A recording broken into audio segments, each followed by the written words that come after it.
సుబ్రహ్మణ్యం సుబ్రహ్మణ్యం షణ్ముఖనాథ సుబ్రహ్మణ్యం సుబ్రహ్మణ్యం సుబ్రహ్మణ్యం షణ్ముఖనాథ సుబ్రహ్మణ్యం. మాహాత్మ్యకాండ అని ఒక కాండ. ఆ కాండలో సుబ్రహ్మణ్యావతారానికి సంబంధించినటువంటి ఒక విశేష రహస్యాన్ని చెప్పారు. మీరు సనత్కుమారాదులు నలుగురు బ్రహ్మజ్ఞానులు, వాళ్ళ గురించి విని ఉంటారు. ఆ నలుగురు బ్రహ్మజ్ఞానులు కనుక ఎప్పుడూ వాళ్ళు తమలో తాము రమిస్తూ తమ రక్షణ కొరకు భగవంతుని మీద మాత్రమే ఆధారపడి ఉండేటటువంటి స్వభావం ఉన్నవారు కనుక నిరంతరము బ్రహ్మమునందు రమించేటటువంటి లక్షణము వలన రెండుగా ఉండేటటువంటి స్వభావము వారి యందు లుప్తమైనటువంటి కారణం చేత జ్ఞానులై రమిస్తూ ఉంటారు. అటువంటి సనత్కుమారాచార్యుల వారు ఒకానొక రోజున నిద్రపోతూ ఉండగా వారికి స్వప్నం వచ్చింది. వారు నిద్రపోతూ ఉండగా అన్న మాటని జాగ్రత్తగా అన్వయం చేసుకోవాలి. సనత్కుమారులకు నిద్ర ఉండదు. ఎందుచేత నిద్ర ఉండదు అంటే లలితా సహస్రనామ స్తోత్రంలో వ్యాస భగవానుడు అమ్మవారి గురించి చెప్తూ ఒక నామం చెప్తాడు. సర్వావస్థ వివర్జిత అంటాడు. అన్ని అవస్థలను విడిచిపెట్టేటట్టుగా చెయ్యగలిగిన తల్లి కూడా ఆమెయే. అవస్థ అని ఒక మాట మనకి వేదాంతంలో. జాగ్రత్త ఒక అవస్థ, స్వప్నము ఒక అవస్థ, సుషుప్తి ఒక అవస్థ. జాగృత్ అంటే ఇంద్రియములన్నీ పనిచేస్తే జాగ్రత్తావస్థలో ఉన్నాడంటారు. కళ్ళు చూస్తూ, చెవులు వింటూ, ముక్కు వాసన చూస్తూ, నాలుగు రుచి చెప్తూ, స్పర్శేంద్రియమైనటువంటి చర్మము స్పర్శ జ్ఞానమును పొంది ఉండి ముట్టుకున్నప్పుడు ఆ విషయాన్ని మనకి ఆవిష్కరిస్తే ఆయన జాగృతావస్థలో ఉన్నాడు అంటారు. స్వప్నావస్థ యందు ఇంద్రియముల యొక్క శక్తుల్ని మనస్సు తనలోకి లాక్కుంటుంది. ఇంద్రియములు పనిచేయడం మానేస్తాయి. అంటే కన్ను కొద్దిగా తెరిచి ఉన్న కంటి ముందుకు తీసుకొచ్చి అతనికి ప్రియమైన వస్తువులు ఉంచినప్పటికీ కన్ను చూడదు. కన్ను చూడదు అన్న మాటకు అర్థం కన్ను చూడలేదు అని కాదు.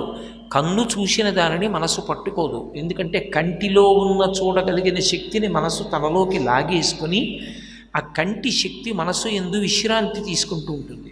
అందుకే 5 ఇంద్రియములు పని చెయ్యవు, మనసు మాత్రం పనిచేస్తూ ఉంటుంది. అందుకే అది కలకంటుంది. తనకి ఇతపూర్వం ఉండిపోయినటువంటి వాసనా బలాన్ని దృష్టిలోకి తెచ్చుకుని దేని మీద రాగమున్నదో, దేని మీద ద్వేషమున్నదో దానిని దర్శనం చేస్తుంది. మనసు తనంత తానుగా స్వతంత్రించి దర్శనం చెయ్యగలిగినటువంటి స్థితికి స్వప్నావస్థ అని పేరు.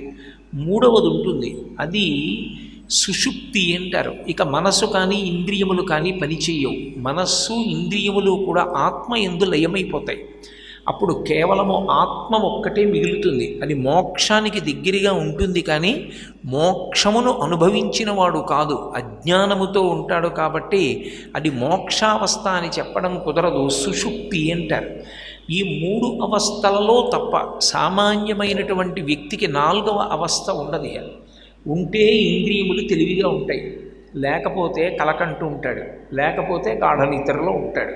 ఈ 3 కూడా కాకుండా 4వది ఉన్నదా అని అడిగితే సామాన్యులైనటువంటి వారికి కొన్ని కోట్ల మంది చతుర్ముఖ బ్రహ్మగారి చేత సృజింపబడి ఈ లోకంలో పెరిగి వృద్ధిలోకి వచ్చి లయమైపోయేటటువంటి జీవులన్నీ అనుభవించేటటువంటి అవస్థలు ఈ 3.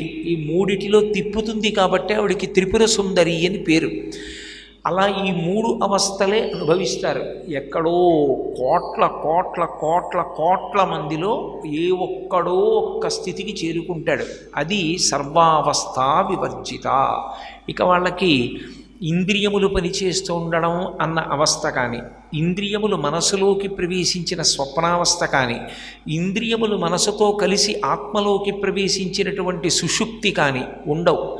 ఈ 3టికి అతీతమైనటువంటి సాక్షి స్థితిలో ఉంటారు వాళ్ళు. అంటే ఎప్పుడూ తాను ఆత్మగా నిలబడి శరీరం నిద్రపోయిందని, ఇంద్రియములు బడలిపోయాయని, మనసు స్వతంత్రించి దేన్నో చూస్తోందని అన్నిటికీ సాక్షిగా ఉంటాడు. అలా సాక్షిగా ఉన్నటువంటి జ్ఞానిని సర్వావస్థ వివర్జిత అని పిలుస్తారు. అటువంటి వాడు ఎక్కడున్నాడో పరమేశ్వరుడు ఆ రూపంతో తిరుగుతున్నాడు అని గుర్తు. అందుకే బ్రహ్మవిద్ బ్రహ్మైవ భవతి. బ్రహ్మమును తెలుసుకుని అనుభవిస్తున్నవాడెవరో వాడే బ్రహ్మమగుచున్నాడు అంటారు. ఆ స్థితిని పొందినటువంటి వ్యక్తి ఎవరున్నారో అట్లాంటి స్థితిని పొందినటువంటి వాణ్ణి ఇక్కడే ఈ క్షణంలోనే ఆయన శరీరంతో ఉన్నప్పటికీ కూడా ఆయన మోక్షమును పొంది ఉన్నవాడే అంటారు. అద్వైత సంప్రదాయంలో ఇక శరీరం పడిపోయిన తర్వాత మోక్షం అన్న మాట ఉండదు. ఆయన నిత్యముక్తుడు, ఆయన ఇక్కడే మోక్షాన్ని పొంది ఉన్నాడు. కానీ శరీరంతో తిరుగుతూ ఉంటాడు. ఒక భగవాన్ రమణులు, ఒక చంద్రశేఖరేంద్ర సరస్వతి మహాస్వామి, ఒక చంద్రశేఖర భారతీ మహాస్వామి, రామకృష్ణ పరమహంస, ఇటువంటి మహాపురుషులు ఆ స్థితిని చేరుకున్నారు.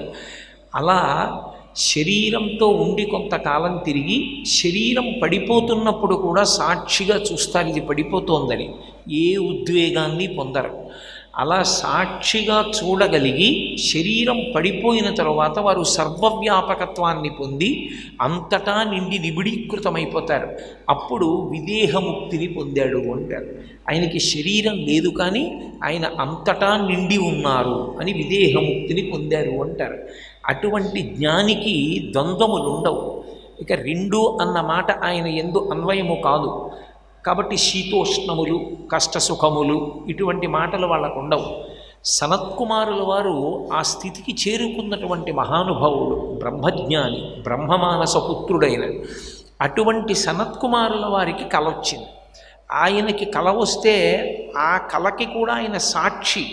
కానీ ఆయన కలతో తాదాత్మ్యం పొంది ఉద్వేగం పొంది ఆయనకి చెమట పట్టింది. ఆయన ఆశ్చర్యపోయాడు తెలివి వచ్చాక. ఏమిరా, నేను సాక్షిగా ఉండవలసిన వాడిని తాదాత్మ్యత పొందాను.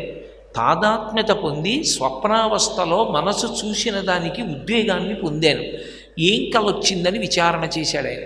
ఆయనకి కలలో తాను దేవసేనాధిపతి అయినట్లు, దేవతల యొక్క సైన్యానికి తాను సైన్యాధ్యక్షుడిగా అభిషేకం చెయ్యబడినట్టు, దేవసైన్యానికంతటికీ తాను ఆధ్యక్షం వహించి రాక్షసుల్ని దునుమాడినట్టు ఆయనకి కలొచ్చింది. ఇదేమిటి, ఎప్పుడూ బ్రహ్మజ్ఞానంలో రమించవలసినటువంటి నేను రాక్షసులని దేవతలని, దేవతలకి ఆధిపత్యం వహించానని, రాక్షసుల్ని సంహరించానని నాకు ఈ కల ఎందుకు వచ్చింది? నేను ఎందుకు ఒక్కసారి రెండులోకి జారిపోయాను, ఒకటిలో ఉండవలసిన వాడిని అనుమానం వచ్చి తండ్రి అయిన చతుర్ముఖ బ్రహ్మగారి దగ్గరికి వెళ్ళాడు. వెళ్ళి బ్రహ్మగారిని అడిగాడు, తండ్రి నాకు ఇటువంటి స్వప్నం ఎందుకు వచ్చింది చెప్పవలసింది అని అడిగాడు. ఆయన ఒక్కసారి కన్నులు మూసుకుని ఆలోచన చేశాడు. బాహ్యనేత్రం తెరిస్తే ఎదురుగుండా ఉన్నది కనపడుతుంది. తపశ్శక్తి కలిగిన వాళ్ళు ఆ నేత్రములను మూస్తే లోపల మనోనేత్రం తెరుచుకొని జరిగినటువంటి విషయాన్ని చూడగలుగుతారు. అది తపశ్శక్తి చేత మాత్రమే సంభవం. కాబట్టి చూడగలిగాడు బ్రహ్మగారు. చూసి ఆయన ఒక మాట చెప్పాడు, నీకు జన్మ ఉన్నది. గత జన్మలో నువ్వు వేదం చదువుకున్నటువంటి ఒక బ్రాహ్మణ బాలుడవు.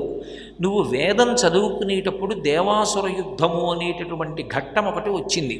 రాక్షసులు దేవతల్ని పీడించినటువంటి ఘట్టాన్ని చదివావు.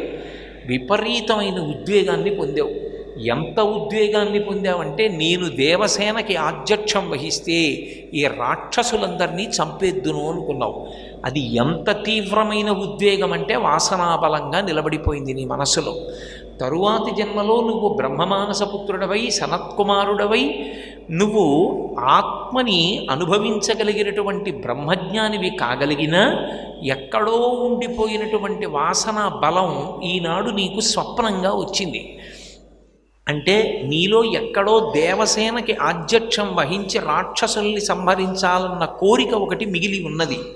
ఈ కోరిక పూర్తయిపోతే తప్ప నీకిక వాసనాబలం అంతా క్షయమైపోయిందని చెప్పడం కష్టం. కాబట్టి నువ్వు దేవసేనకి ఆధ్యక్షం వహించవలసి ఉంటుంది, రాక్షసుల్ని సంహరించవలసి ఉంటుంది అని చెప్పాడు. సర్వం శ్రీ ఉమామహేశ్వర పరబ్రహ్మార్పణమస్తు. స్వస్తి.